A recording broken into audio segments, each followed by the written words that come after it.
All right, good morning, everybody. Welcome.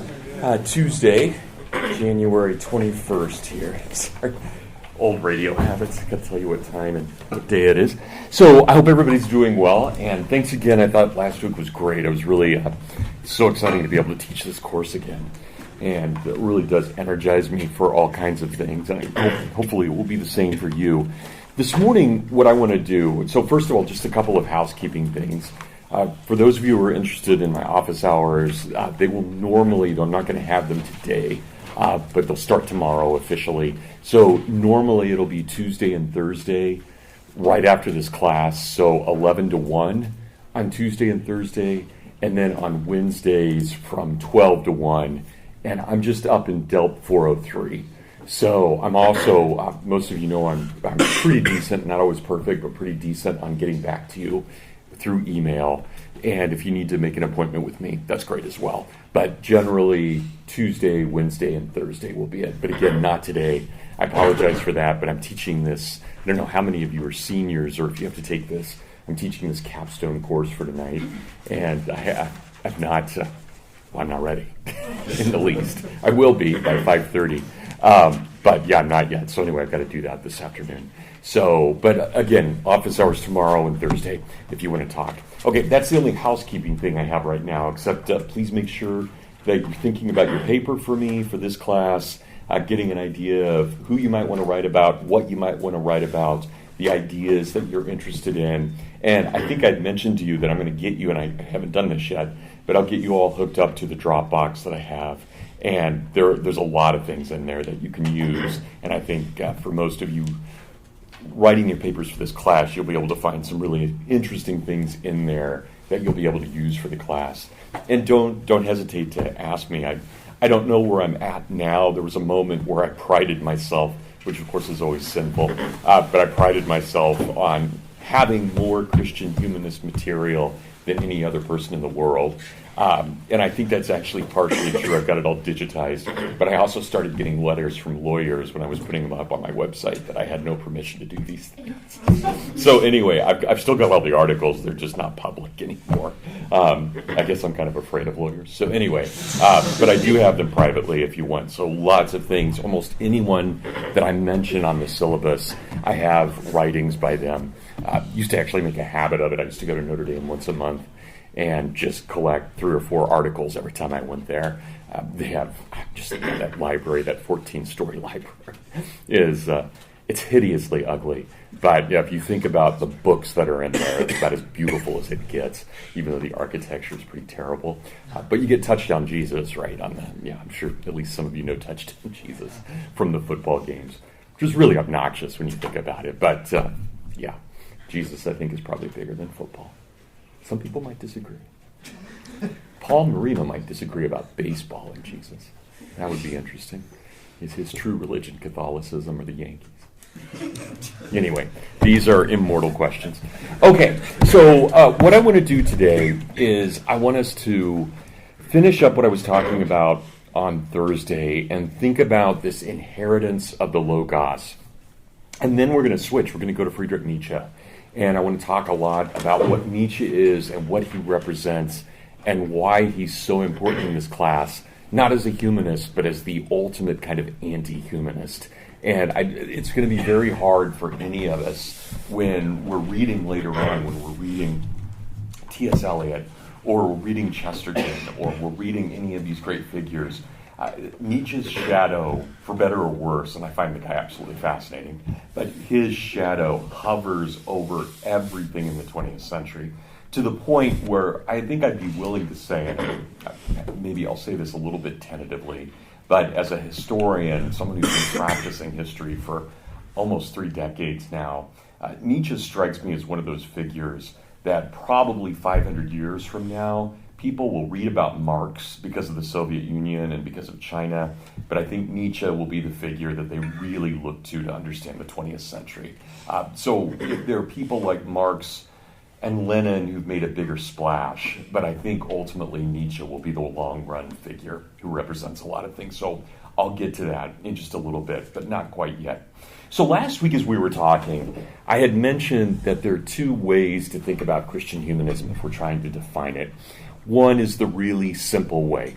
And by simple, I don't mean simplistic. I just mean one that's easy to understand. And that's the way that we see in our Hillsdale mission statement, the idea of understanding the Greco-Roman Judeo-Christian. It's a kind of perfect synthesis of the Christian and the humanist. Another way to put it would be any Christian who believes in the liberal arts or any liberal arts humanities professor who believes in Christianity. Right? That's an easy way to think about what Christian humanism is. And if we ever get pushback, which you will, and we will, if we ever get pushback from various kind of fundamentalist Catholics and from fundamentalist Protestants about the idea of humanism being something deadly, we can always give them that very simple definition, right? It just means someone who believes in the humanities, who also believes in Christianity. But that second definition that I gave you is the one that we spent most of the time thinking about. And we're going to unwrap this for the rest of the semester. And that is, what is the idea and what are the implications of the concept of the Logos? If God really does become flesh, not as half and half, but fully and fully God, fully man, fully spirit, fully flesh. If God does that, it has huge implications for understanding who and what we are. So a really simple way of thinking about this, though it's an extremely complex topic, a simple way of thinking about this is understanding that it is only within Judaism as a hypothesis and within Christianity as a certainty that God would take the form of man. You're never going to find that in other religions. You're certainly not going to find it in the way that it is. Right? God may appear among man, or God may send a book, but you're never going to find it where God actually becomes man, fully God, fully man, except in Christianity and then in the longings of Judaism. So it has implications for us, because if we think about the way Christianity has treated the human being, I think I can say without any real hesitation that there has never been a force in the world. Now, I'm coming from a Christian perspective, but even if I were just being utterly objective, I don't think there's ever been a force in the world that has brought more equality, more dignity, and more freedom to individuals writ large, to the human population writ large, as has Christianity. It is that great force. And everything that we may long for in the current world, the idea of having equality among the races or having equality among the sexes, it's all right there in Christianity. It doesn't mean that we practice it as we should, but it is right there. Right? In God, there is no left, there is no right, there is no male, there is no female, there is no free, and there is no slave. Right? Everybody is made one in Christ. So you imagine, with that incarnation, not only do we have this possibility of a radical reorientation of our understanding of the human person, but we actually have the means and the institution by which we can move toward that goal. And that's exactly what Christianity has done. So no matter how much we might profess certain aspects of feminism, the obvious answer in history is the greatest movement in the world towards a kind of feminist equality was Christianity. And that, most modern feminists don't want to hear that, but historically, it's just true. And this is because Jesus had that radical element to him. Not the radical element that the Zealots wanted, but the radical element that the Essenes, John the Baptist, John the Beloved, what they were desiring within their own form of Judaism. So imagine, we get to Genesis, we start with Genesis, and we think immediately, well, what do we know? We know that God made man in his image, made man and woman in his image. So automatically we bear just immediately, though this still isn't as radical as it will be with the incarnation, but immediately in Genesis, in that opening chapter, we find that each one of us bears the image of God. So right away, it's there. We bear that image of God. We are the imago Dei, to be made in his image, male and female, both made in his image. And we can get into the specifics of the story But so we bear the image of God. Now, there are lots of ways to think about that. What does that mean specifically? Does that mean that if we saw an image of God, he would look like us? Would we recognize ourselves in God? Or would we recognize God in ourselves? There's no easy answer to that. Does that mean that, like God, we have free will? Does that mean, like God, we can create? There are all kinds of questions that are unanswered.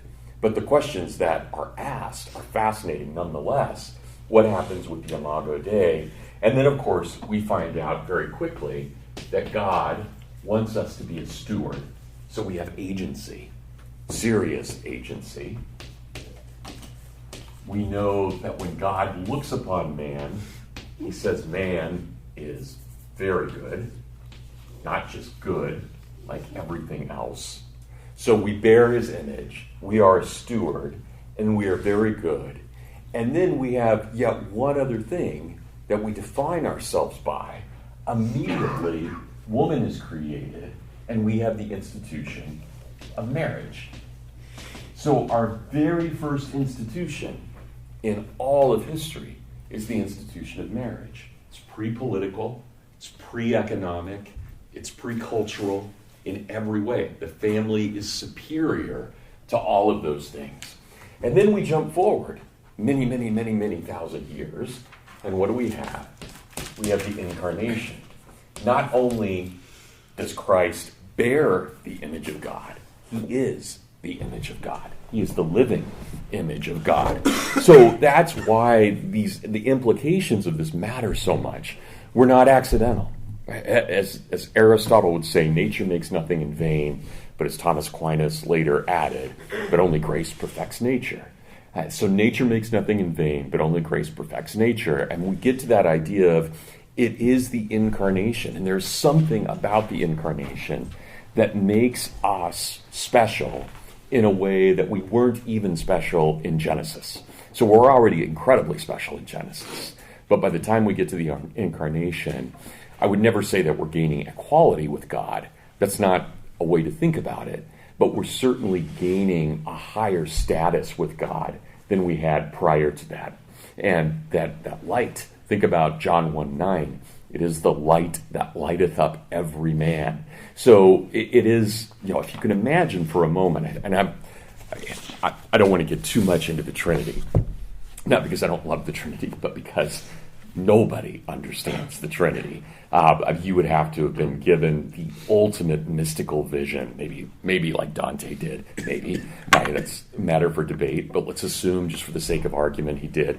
Imagine even if he was given a mystical vision of the Trinity, he could only explain it as light, loving light, right? The image of the Father and the image of the Son and the image of the Holy Spirit in this continual love. And it can't go beyond that. It's that which moves the stars. And that's a pretty good way of thinking about it. But if you remember reading this back in Western Heritage when you had to read Aquinas, and I think Aquinas is absolutely right about this. Any pagan can understand there's one God, right? That makes perfect sense. I mean, it's logical. You can't have multiple gods, or they're not gods. If you've got God and God is omnipotent, there's only one omnipotence. You don't have rival omnipotences. That doesn't make any sense at all. So even the pagans can get there's one God, but nobody but those who have faith can understand the Trinity. It's not logical. It's beautiful, and it's mystical, and it's profound, and if you're Christian, it's absolutely true, but it's not logical and it's not rational.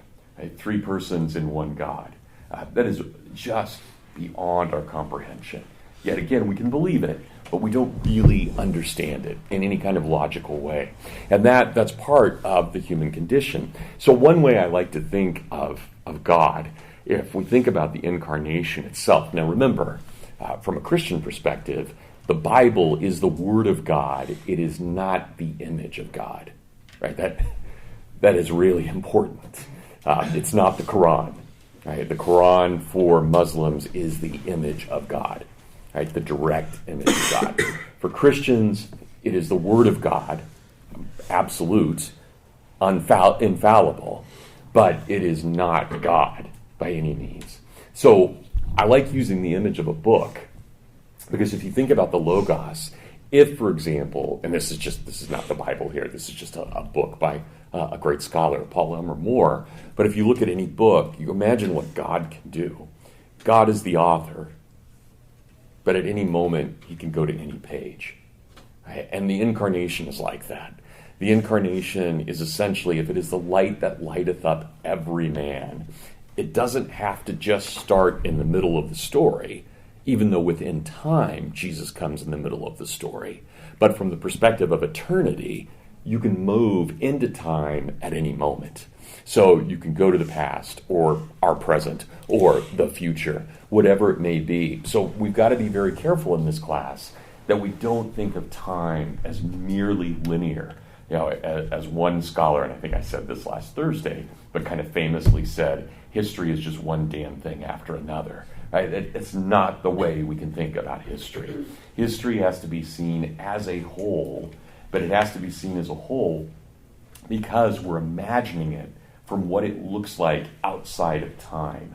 So God can enter into his book, and for us as Christians, he does, but he doesn't just become a chapter in the book.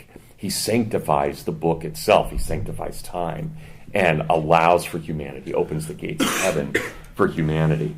And therefore, if we can make sense of the story in Peter, I can't remember if it's 1st or 2nd Peter, and I'm sorry, I think it's 1st, but I can't remember, where Jesus preaches to the family of Noah, and he's able to convert several of those adherents and get them to heaven.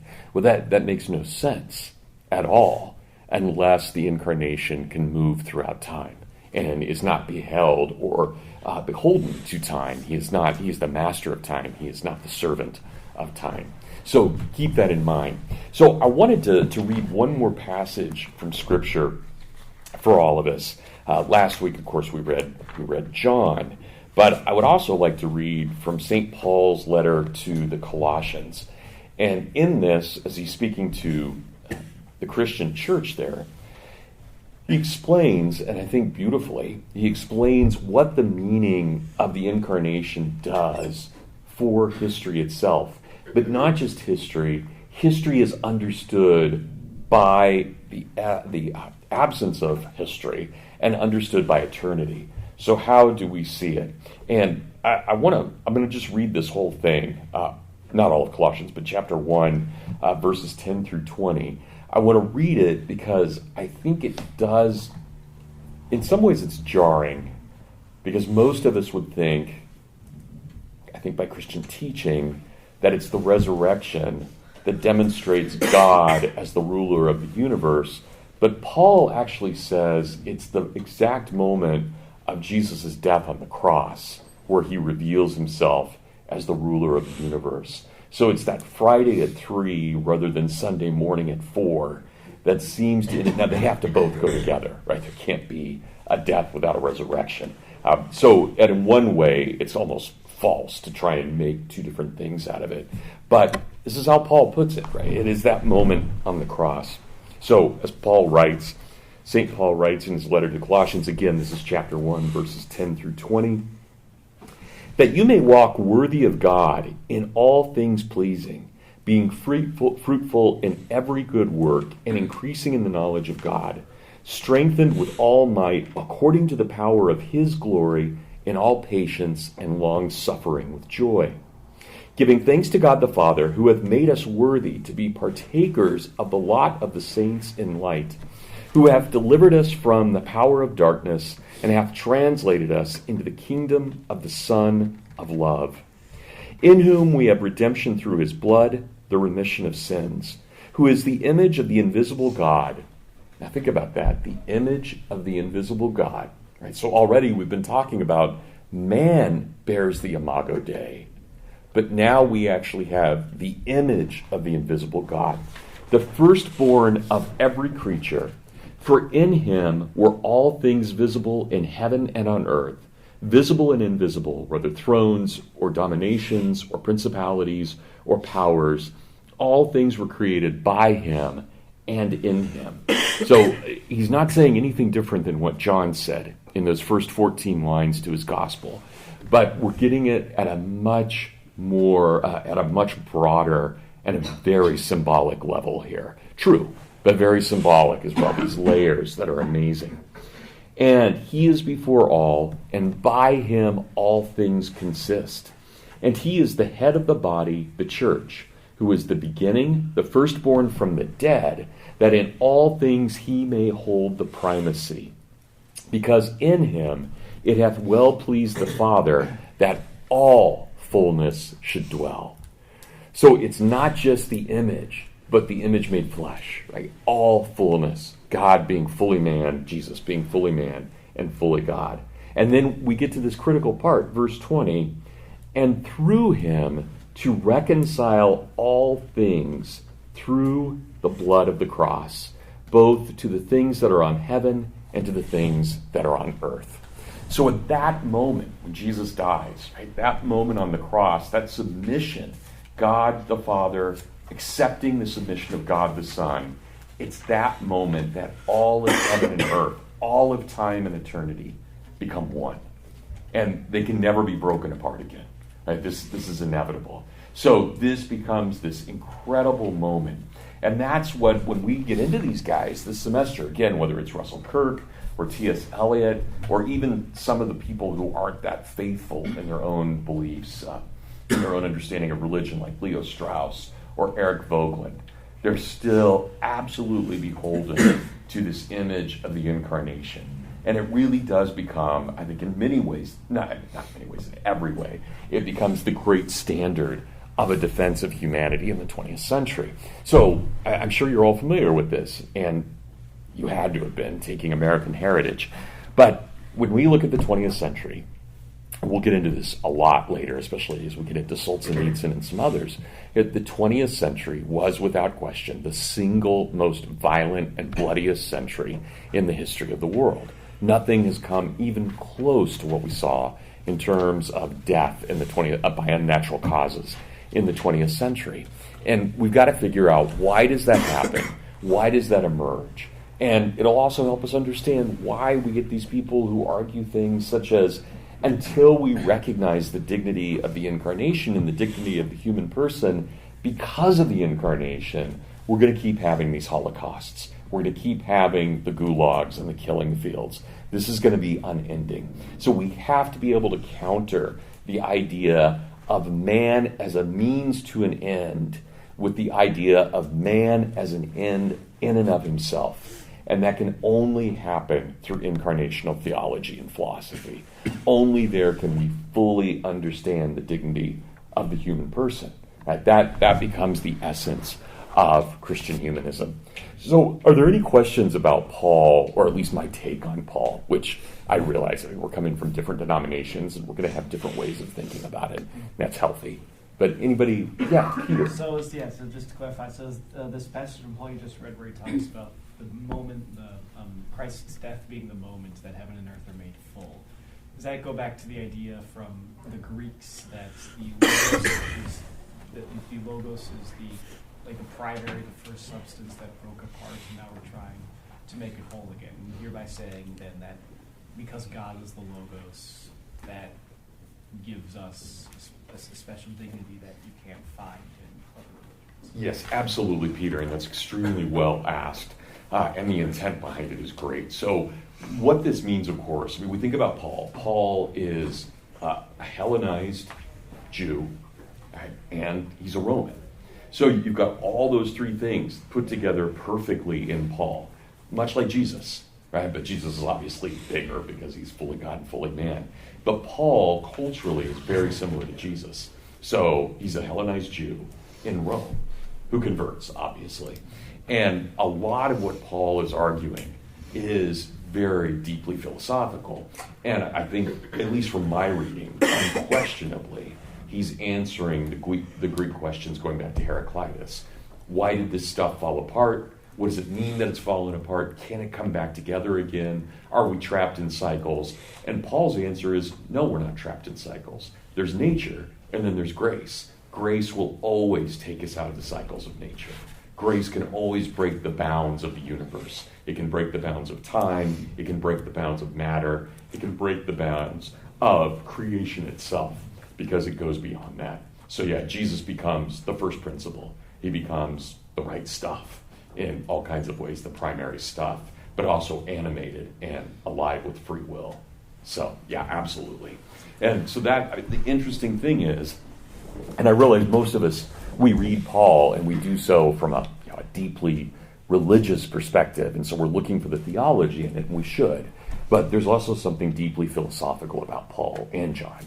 Both of them are trying to answer questions that we now consider philosophy, but the Greeks and the Romans would have just considered normal questions in life. Are we trapped in the cycles? So it's philosophy for us, but for them, these were ethical and moral questions as well. Yeah, that's great. Thanks, Peter. Anybody else on this?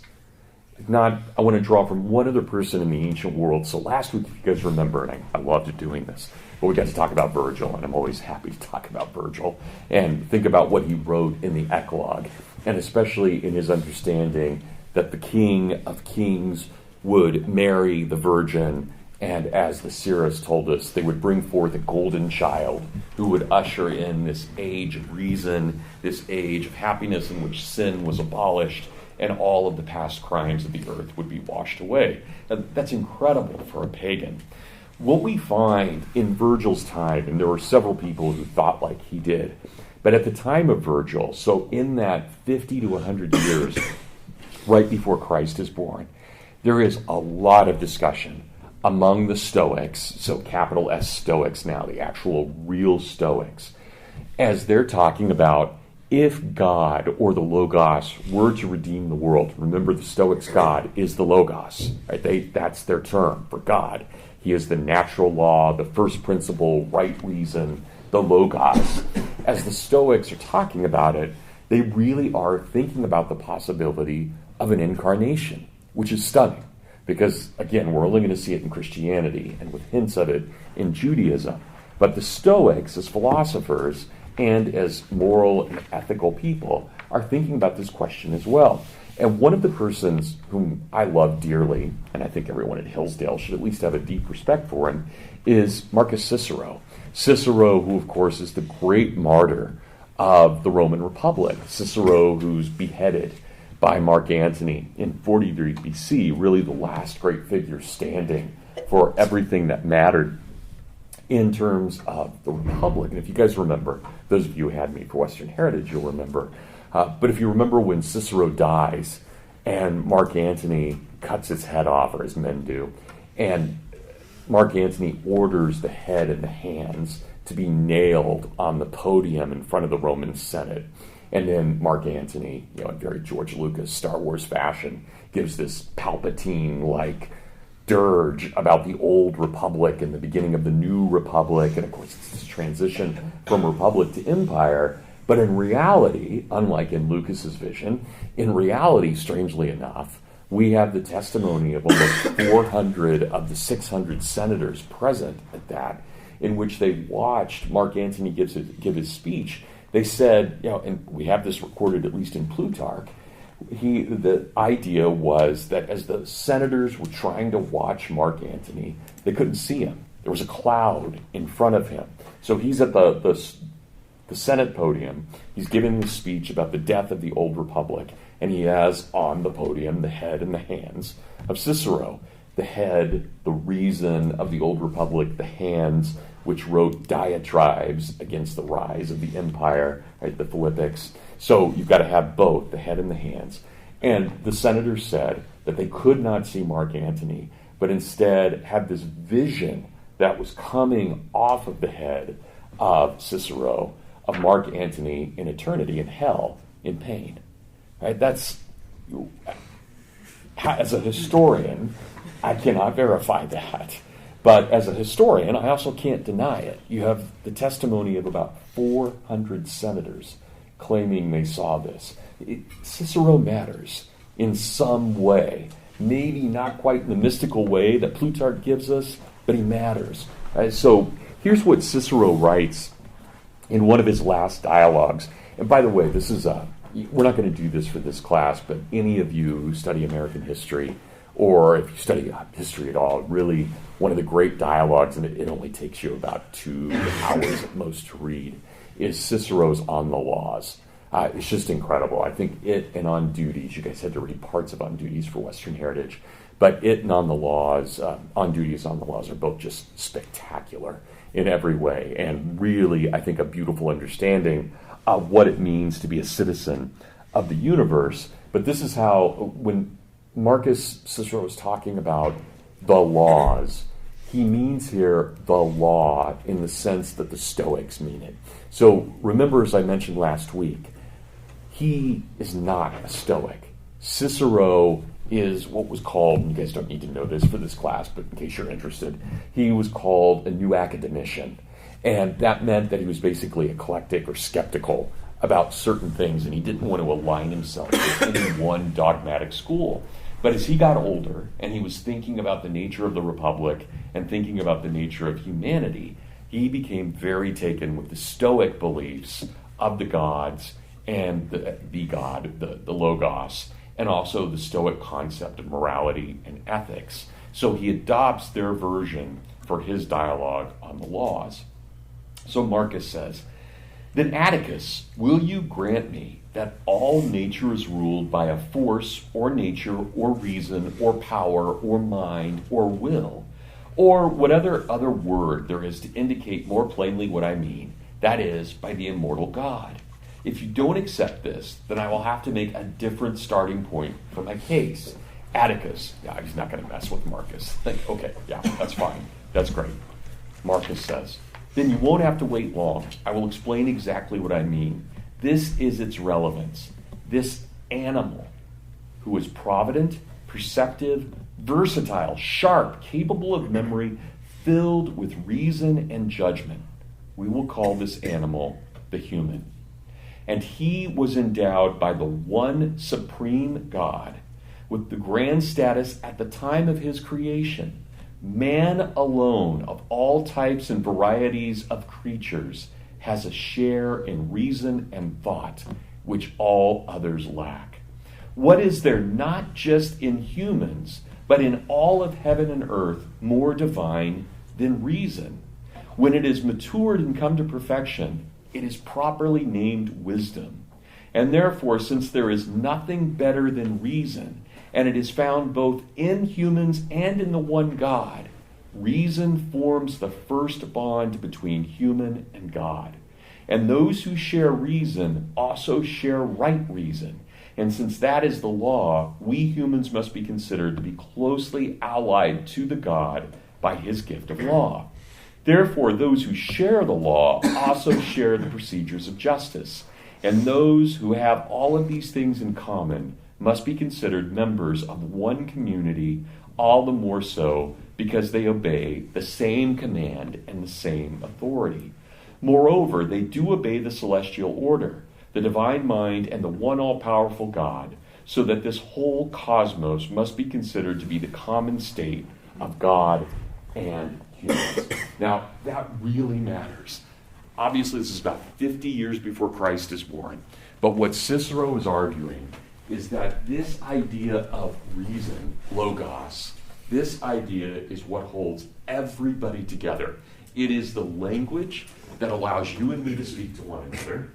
We could not understand reason. And you think about, any of you have pets, right? We love our pets.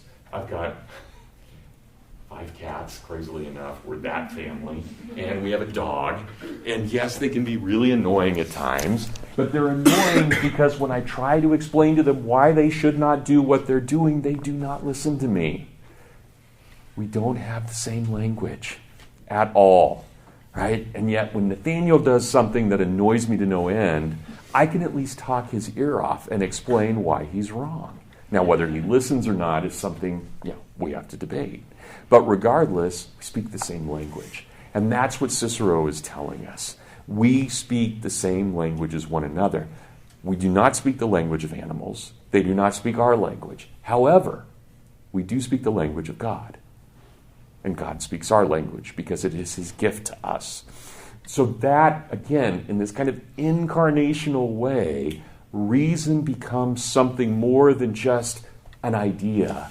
It becomes the basis for our solidarity. And I would like you, and I'm saying this in large part because it's 2020, and we as a culture, unfortunately, are obsessed with these things. But if you think about all the kinds of things that we hear in society about us being naturally racist and sexist, Cicero says exactly the opposite. He says, no, the reason we're racist and sexist is because we have not engaged reason. If we engage reason, we understand that every single person, every man, every woman, past, present, and future, is our brother or our sister. Right? That is what Cicero is telling us. He is giving us a profound vision of equality. And the term that I want you guys to know for this class, and one that we're going to talk about a lot throughout the semester, though in various forms, what the word is that Cicero says, when we form this community of all men and women who share reason, meaning all men and women, and God, we form a community that goes well beyond what the polis was. The polis was genius for Cicero. He's a Platonist. The polis was perfect, but it was so limited to one city. What we need, Cicero tells us, is a republic of all men and women of goodwill and God. We must have a republic like this. And he says the name of this republic will be the polis perfected, and therefore it will be the cosmos mixed with the polis. This will be the cosmopolis. Right? That is his argument here, and this means a republic of all peoples of goodwill. Now, for us in this class, this is very important in a lot of ways. When we get into Christianity, for those of you who had a chance to read The City of God by St. Augustine, you know that in his opening chapter, who does he refer to as much as he refers to St. Paul? He has as many references to Virgil and Cicero as he does to St. Paul. And he says, well, Cicero wasn't quite right, because really what we're going to have is a cosmopolis given to us by the grace of God, and unfortunately, not all people are going to make it. Right? This becomes a smaller vision and yet a grander vision. And instead, Augustine gives us what's called the City of God, which is a Christian version of the cosmopolis. And then there is the city of man, something that we all live in, even though we are hopefully already residents, or at least citizens, of the city of God. Sorry, we're not residents yet. That doesn't happen until we die. But we're citizens of the city of God, even though we live in the city of man. For us, in the 20th century, when we look at people like T.S. Eliot or Russell Kirk or some of these other great figures, they will give us something a little bit different, but close, something that we at Hillsdale are a part of, as are all scholars who teach the liberal arts. They say, let's go for something a little more humble, because we can't quite shape heaven, no matter how much we might like to, but we can shape the here and now. Let's create a republic of letters. And what this means, and this is exactly what a Hillsdale education is, what this means is that you read the greatest of the past, you engage with the greats of the past, and you prepare the way for the future. So the Republic of Letters means we read Cicero. Cicero read Plato. Plato read Heraclitus. We read Cicero. We just keep doing this, and we hope that our children will read the things that we ask them to read. And we keep going. So in the Republic of Letters, there is a kind of hope or a belief that these things are worth preserving, that we have to keep talking to each other. Because ultimately, Aristotle is my neighbor, even though I never met him. He is a fellow human being who gave his best to understand the meaning of the world. He spoke to you and me, even though he had no understanding that we would actually exist right here, but he still spoke to us. So he's constantly speaking, not just to those who came before him, but to those of his own era and those who will come after. So the Republic of Letters is something that this class This class could be subtitled A Republic of Letters. We're trying to figure out what this means. And there are blatant examples of it in the 20th century. I could say those of us who talk to Dr. Kalthoff, you're part of a Republic of Letters. We can talk about how that might work. But there have been blatant attempts to make these physical. J.R.R. Tolkien and C.S. Lewis made a Republic of Letters absolutely visible in the Inklings. This is what they were doing. This is our little provincial suburb in the Republic of Letters. And we meet in Lewis's rooms every Thursday night where we talk about great ideas. Right? Russell Kirk, for those of you who've read Kirk or if you've been up to Mecosta was a provincial suburb in the Republic of Letters. And Kirk was very self-conscious of that this was a place where you thought about things deeply. He called it Rivendell. This is the kind of place where you drink and you play games and you play the piano and you share your talents and you think about great ideas. Right? Oh, and by the way, we're going to go garden while we do it too. Right? I don't know if you knew this. Michael Jordan got his PhD under Kirk, and Kirk would always just take you out. Right? We're going to go plant trees today, and by the way, tell me what you read in Flannery O'Connor. Right? This is the ultimate kind of expression of a Republic of Letters. So we see it in blatant attempts, and it's something that we have to keep alive. Christopher Dawson argues, and I love this, and we'll talk more about it when we get to Dawson specifically, but he argues that the reason Protestants and Catholics don't hate each other is because the scholars kept talking to each other in a Republic of Letters, even during the middle of the Wars of the Reformation. They kept it alive. They knew that they had to keep talking to one another, even as others were killing one another. And the same thing is true throughout all of the Soviet Union and its horrible history. We still allowed their professors to come over and see America. Right? We had to keep that Republic of Letters going. We cannot close off that dialogue among those who are interested in scholarship and communication, no matter how much we might hate their form of government. We still have to accept the citizenry and recognize them as men and women, as painful as it might be, even communists, even terrorists. They too are made with the Imago Dei. Right? They too have the possibility of redemption. So it's one of those things you must always keep up, and it's not easy to do because our prejudices will always go against it. Okay, so that's it for the first half of the class. I'm going to spend we've got about 30 minutes left. I'm going to spend the last part talking about Nietzsche. Any questions on Cicero or on Paul up to this point? So I realize this is a huge leap now, where we're going from St. Augustine in about 412 when he wrote this, all the way up to 1844. But yeah, Reagan, I'm sorry. Your sister is Grace. That's never happened to me before. Though we could technically call each of you Grace, right, if we take this seriously. I'm sorry if I missed this, but were there any examples of opponents to the Republic of Letters prior to the 20th century? Yeah, there always have been. So there was definitely, for example, around Thomas More. There was a whole around Charlemagne with Alcuin and others. So the idea of a Republic of Letters, and even at the time of Augustine, when he's writing this, there's a huge, because of the way even though he hates Jerome, which is always funny. I think about these two saints who hated each other. What do they do in heaven? I mean, do they keep that hate?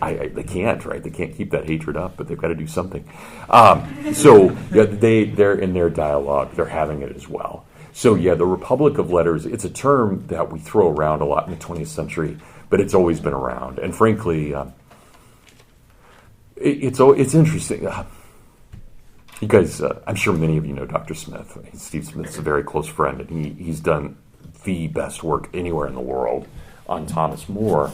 One of the interesting things, and just one of the conversations I've had with Steve that he makes, is that there is really, ever since Cicero's been alive, there's never been a good revival of Christian humanism without Cicero being at the center of it, and that idea of this Republic of Letters that we have. And I think Steve's right. I can't find a good moment in history where we have it where Cicero isn't vital to that. So thanks, Reagan. That's a great question. Yeah, really good. But we do see examples. And you guys are, even though this course was going to focus mostly on the 20th century, you are certainly welcome in this class to do your paper on one of those previous. I'm sure many of you are probably more interested in ancient history than modern, or medieval or Reformation. I think I mentioned this last week, but one of the greatest Christian humanists ever is Philip Melanchthon, who is actually the real author of Lutheranism. He was Luther's right-hand man. And Melanchthon is more than worthy of study. He's incredible. So if you want to see something from a slightly different perspective, but one that's fully in alignment with this, Melanchthon would be really good. So, okay, thanks for that, Reagan. Anybody else on this? Okay, so let me turn to the anti-humanist, who's also absolutely fascinating. So in the 20th century, as I mentioned at the very beginning of class, there are a lot of figures who are going to matter. So there's no doubt that of the great figures of the 19th century who matter most in the 20th century, I think we would list Charles Darwin first because of the theory of evolution, which hangs over everything we ever talk about in science and humanities. It is the kind of guiding principle of the last 200 years, or whether it should be or not, it's an open question, but it is. That's a reality. And then I think Karl Marx, if we're thinking about the great ideas of the 19th century, not good ideas, but great ideas, the important ones. And I would also add, probably, though he's out of fashion right now, Sigmund Freud also had just a huge influence on the 20th century. My guess is he'll come back. Freud was interesting. Again, whether we like him or not, he was very nuanced. He was also, interestingly enough, he was liberally educated. So a lot of the reason he has staying power is because his psychology is based on the liberal arts. And I think we'll come back to that as we move to saner times, or at least hopefully move to saner times. Even if he is insanity, there is a lot of sanity within him, and we've got to think about that. But the person who I think matters the most is Friedrich Nietzsche. And I think the reason Nietzsche matters so much, it's odd because nobody really follows Nietzsche. Everybody just takes ideas from Nietzsche, and they take them almost always out of context. Nietzsche is this very deep thinker, but I think he's only got a couple of ideas, but he is able to articulate those ideas in a billion different interesting ways, which makes him seem less repetitive than he is. But if we don't want to understand Nietzsche, his ideas and what he presents really starts with Machiavelli, but it's perfected in Nietzsche. And that is the argument that no matter what we desire in the world, as much as we might shout about love, in the end it's power that really matters. Not money, not innovation, at least innovation for its own sake, but power, raw power. Nietzsche argues that this is the true motive force in the world. And that hurts. I mean, that's painful, especially for those of us who, and I would assume that you guys are with me here, you wouldn't be at a college like Hillsdale. Right? We want love to be the center of all things. The entire course you took of Western Heritage could be subtitled, How I Learned to Love Each Other and the World, right? This is essentially what we're trying to figure out. This is what Dante is about. It's what Cicero is about. It's what Augustine is about. Obviously, Jesus off the scale is what he's about. But in the end, Nietzsche says that's not what moves us. It is power. And it's a desire for power. And it is ultimately, in the phrase of Nietzsche, do you guys mind if I erase this? Everybody have this. He says everything comes down to the ability to have the will to power.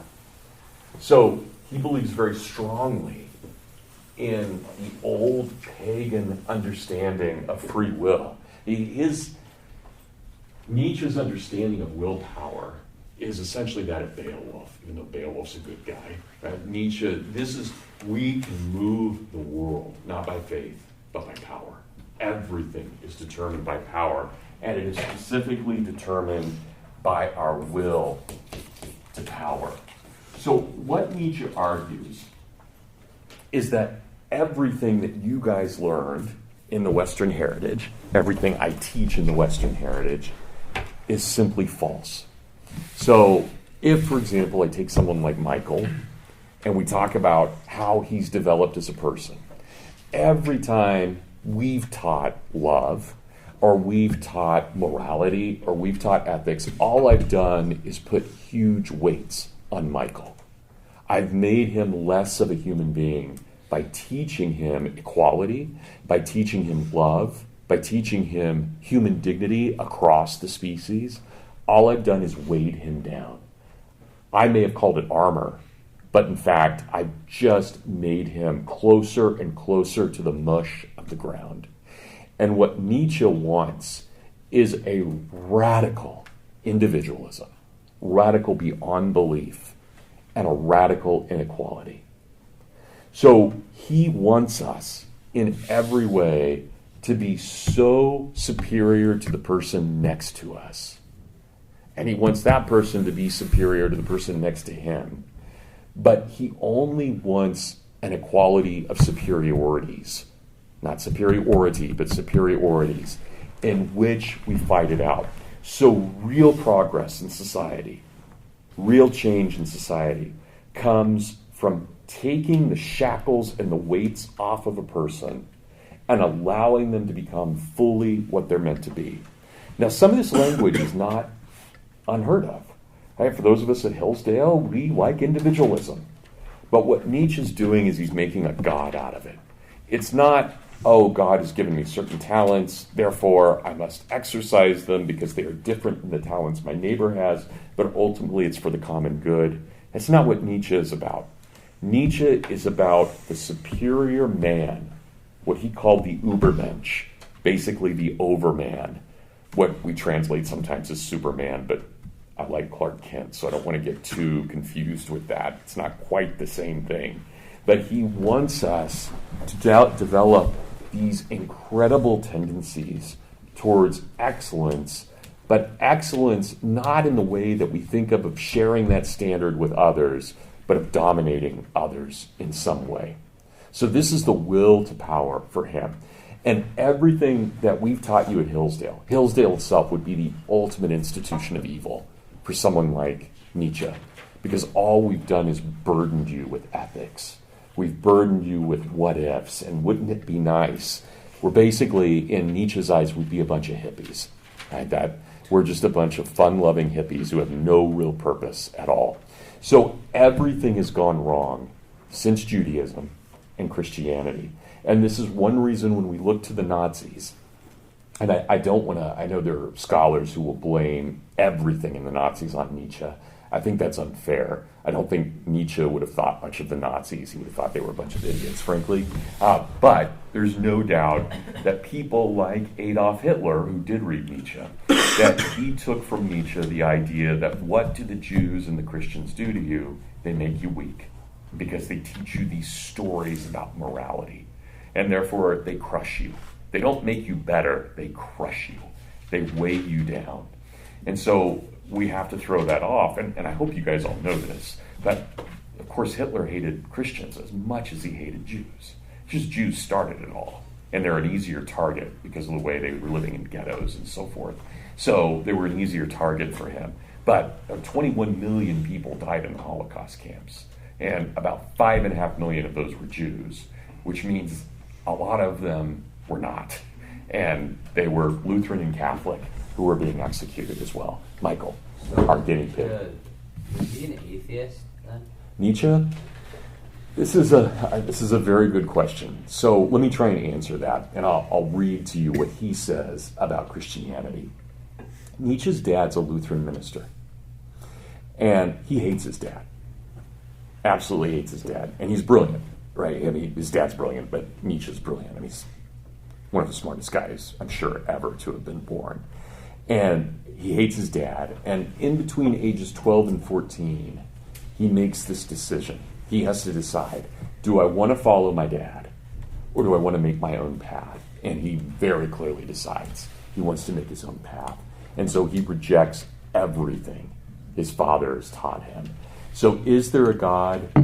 Here's what Nietzsche says. If there is a God, he's it. He actually believes he's God. This is what he writes. He says, if Jesus Christ is the manifestation of the second person of the Trinity, I am the manifestation of the third person of the Trinity. So, if that answers you, that's how he thought about it. And he's not being symbolic. He believes it. And he also, well, I wanted to read this to you guys. So, okay, how many of you have read Nietzsche? Okay, good. Here's a problem with Nietzsche, and I have a problem with Nietzsche because I like him. I don't agree with him, but I love reading him. And it's like, I always have to take a shower after I read him, right? It's not a healthy like. But one of the reasons I like him, he's never uninteresting, ever. And the guy can write like nobody's business. The guy's an incredible writer. And he's an incredible thinker, even if he's, it's probably demonic. It's really interesting stuff. And I think it's a danger for any intellectual, right? This is a guy who, in some ways, gives very easy answers. But I want to read to you, because there's just something hilarious about the way he writes, and yet it's pathetic, and we should probably feel sorry for him. This isn't his... So he writes this, and only Nietzsche would do this. He writes this autobiography called Ecce Homo, right? Real man. What is the true man? He's the true man, of course, right? That's his argument. And what he does is he critiques. He goes back through. His autobiography is himself giving book reviews of all of his books. I talk about arrogance, right? This is incredible.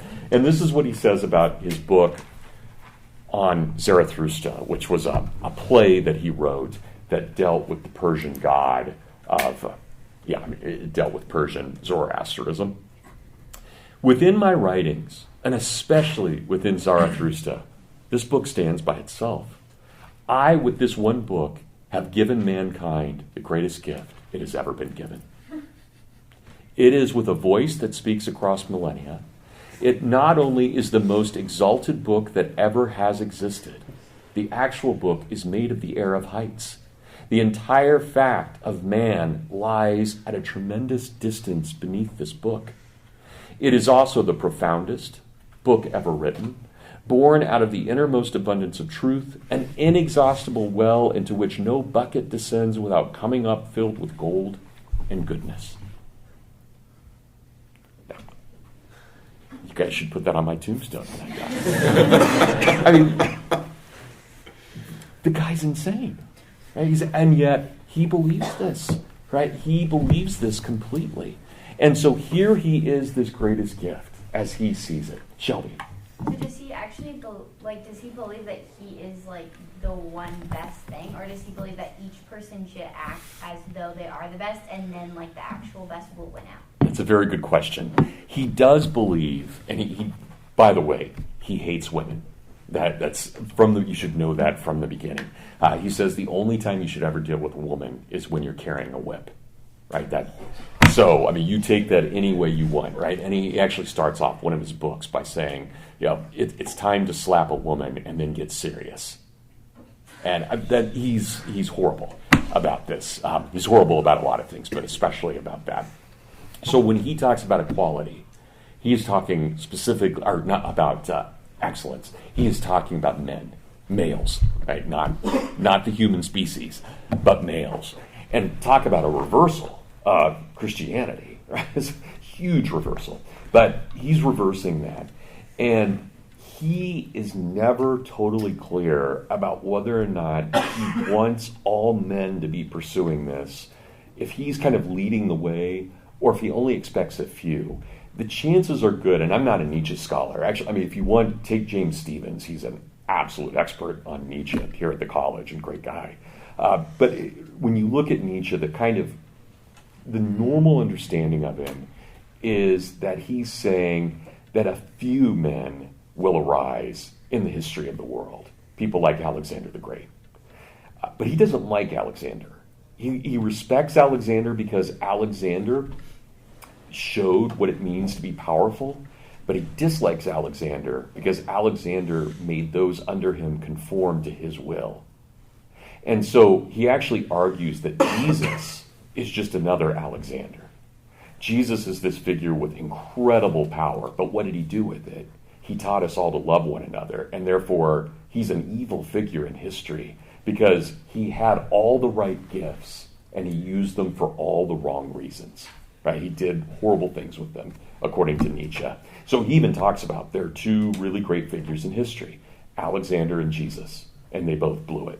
So it's interesting. You would think he would admire the power but he doesn't like what they do with it. So I don't exactly have an answer for you, Shelby, except to say the consensus among people who study Nietzsche is that he presumes throughout history, just as there's only one Beethoven and one Mozart, there will only be 3 or 4 great leaders in history. And they will arise not through any effort on our part, but because they are great. They arise by the very fact they are great. And they gain dominance by the very fact they are great. So you and I can't predict them, we can't stop them, and we can't make them better. They just do it. Right? It just happens. So in the same way, we could never predict when the next Mozart will be born. We cannot predict when the next Alexander can be born. All we can do is hope that he won't be as crazy as the first one, according to Nietzsche. Right? Okay, good. All right, does that make sense for everyone? All right, so let me just read to you, and we'll call it a day after I read this to you, though it's a bit of a long reading. I want to read to you what he writes in Beyond Good and Evil. So Beyond Good and Evil is a really important work in philosophy. So Nietzsche, his years, by the way, are 1844. So he's much younger. He's a full generation younger than Marx, de Tocqueville, and Lincoln. Right? Marx, de Tocqueville, and Lincoln are all about the same age. And here we have Nietzsche, who is not a Marxist at all. Right? Marxism is ridiculous in Nietzsche's mind, even though he will embrace certain aspects of power of Marx, that Marx takes us in the conformist direction. We don't want that. Right? We want the individual direction. So he's kind of the anti-Marxist Marxian. But he's born in 1844, and he dies in 1900. And one of the great tragedies of Nietzsche, there are a lot of tragedies, his life is up and down, but he is a professional philosopher. He's got an academic position most of his adult life. I mean, he could have been a professor at any college. He teaches at a pretty decent German college during most of his career. But he gets syphilis at some point early in his life. Obviously, it had a sexual liaison. He gets syphilis, and this is before antibiotics can cure it. And so it just keeps eating away at his mind. And one of the great questions, getting back to Shelby's question, we're never totally sure in his writings when he's cognizant of what he's doing and when he's not. There are times he's writing, like what I just read to you, that paragraph I read about, this is the greatest gift ever given to man. It is very possible that Nietzsche was in one of his deluded states at that. I mean, clearly he's deluded, but there's Nietzschean delusion and then there's outrageous Nietzschean delusion. So it's hard to know which one he's in at that point. And we from his diaries, everything, we just don't know when he was in these phases and when he wasn't. So he went in and out of lucidity. But he writes this, and remember, he comes out of a Protestant tradition, but rejects it completely, obviously. But that's going to be very important for his understanding of what Christianity is. So this is in Beyond Good and Evil, and think about even the title, Beyond Good and Evil. Right? So you're not beholden to the normal standards any longer. This is part of what we desire, to move beyond ethics, to move beyond morality. Our actions should be based on power, not on good or bad, right? They're not good or evil. So he says, faith, such as the early Christians desired, and not infrequently achieved in the midst of a skeptical and free-spirited world, which had centuries of struggle between philosophical schools behind it and in it, counting beside the education and tolerance which the Roman imperials gave. This faith is not the sincere, austere slave faith by which perhaps a Luther or a Cromwell or some other northern barbarian of the spirit remained attached to his God and his Christianity. Now, you have to get the subtlety in this, and it's hilarious when you get it. Why are Cromwell and Luther great? Not because they were Christian, but because they weren't Christian enough. They were great because they still kept a little bit of that barbarian violence in their lives. Right? Now, I'm not saying that's true, but that's Nietzsche's argument. Right? So we can actually praise Luther and Cromwell because they were violent men. Right? That's okay. There's something good about that for him. But it is rather that faith of Pascal, which resembles in a terrible manner a continuous suicide of reason. Right? That's what real Christianity does. Christianity is not about the logos as reason. It's about the suicide of reason, but it's a slow, continuous suicide. Whereas he continues, it's not that tough, long-lived suicide. It is rather the worm-like reason, which would not be slain as a man all at once with a single blow. Rather, the Christian faith, properly understood from its beginning, is nothing but sacrifice. It is the sacrifice of freedom, of pride, of self-confidence, of spirit, and therefore what we should really call it is subjection, self-derision, and self-mutilation. Right? That's what Christianity is. So if it were a real faith, it would die in one manly blow. But it's not. It's worm-like. It has to be killed slowly over time, as though through bloodletting. Now, this whole book, he describes why we should avoid the traditional morality of Christianity. He says, ultimately, ethics do one thing. They make us children. That's all they do. They never allow us to grow up. So we remain in a state of slavery. We remain in a state of perpetual childhood. Not childhood in the sense of J.M. Barrie or J.R.R. Tolkien or C.S. Lewis, but a terrible childhood. The trap of being under the subjugation of someone. And this is how he finishes his section on Beyond Good and Evil. And I love his allusions here. And here's where you can really see, no matter how evil or diabolic Nietzsche is, he has an incredible power over language. He says, if one could observe through history the strangely painful, equally coarse and refined comedy of Christianity with the derisive and impartial eye of an Epicurean god, I should think that one would never stop laughing. Now just imagine that for a moment. Who are the Epicurean gods? You guys remember from Heritage? Anybody remember what Epicureanism argued for? Yeah, Michael. Is that a form of hedonism? Yeah, it's a form of hedonism, right? But it's a form that has limits. So you would never, ever get drunk in Epicureanism. But you would definitely buy the best glass of wine possible. You just wouldn't have more than, say, 2. Right? Because you don't want to ever move into pain. Everything in hedonism is about pleasure. Right? It's always moderate pleasure, but excellent pleasure. But who are we in the Epicurean mindset? Where does the human being come from?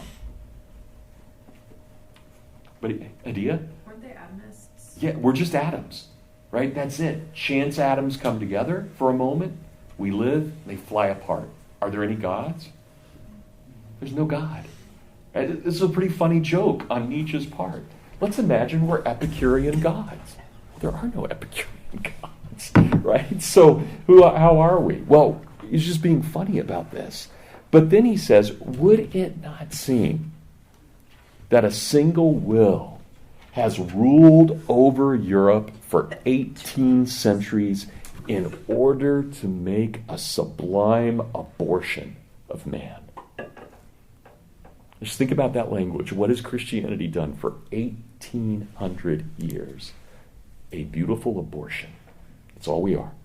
It's all it's come down to. All of history, all the progress, all the struggle, we are nothing but an abortion. He, however, who has the opposite requirements, let's no longer pretend we're Epicureans.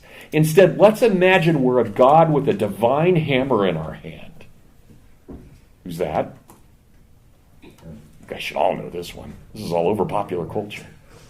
Right? Thor, god of justice, right? Let's imagine we had our divine hammer in our hand and we would approach these voluntary degradations and stuntings of mankind.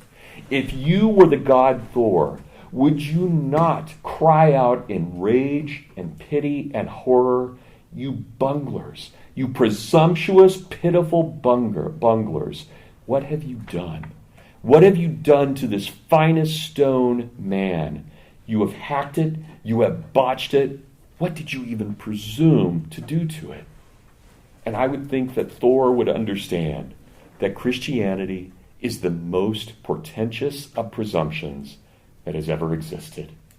Christianity has come down to this: men, not great enough, nor hard enough to be entitled as artists, pretending to be men. Men not sufficiently strong or farsighted to allow, with sublime self-restraint, the obvious law of 1,000-fold failures and perishings to prevail. Shelby, does that kind of help answer the question? We want failure because it's the only way we'll ever learn. Right? It's incredibly Darwinian in the way that he argues it. With all of its failures, sorry, I lost my place. All of its failures and perishings to prevail, men not sufficiently noble to see the radically different grades of rank and intervals that separate one man from another, such men, in scare quotes, with their supposed equality before God, have hitherto swayed the entire destiny of civilization, until at last, after all of this struggle, what is it but a dwarfed, ludicrous species that has been produced? Truly a gregarious animal, but one who is obliging, sickly, and mediocre. Yes, I'm talking about man of the present day. That's it. Right? And that is Nietzsche's denigration of who and what we are. But his main object here, and it will be the object that every tyrant of the 20th century will follow, is the claiming, the reclamation, and the use of power over another. Right? That's the result. And on that happy note, God bless you guys. And I'll see you on Thursday.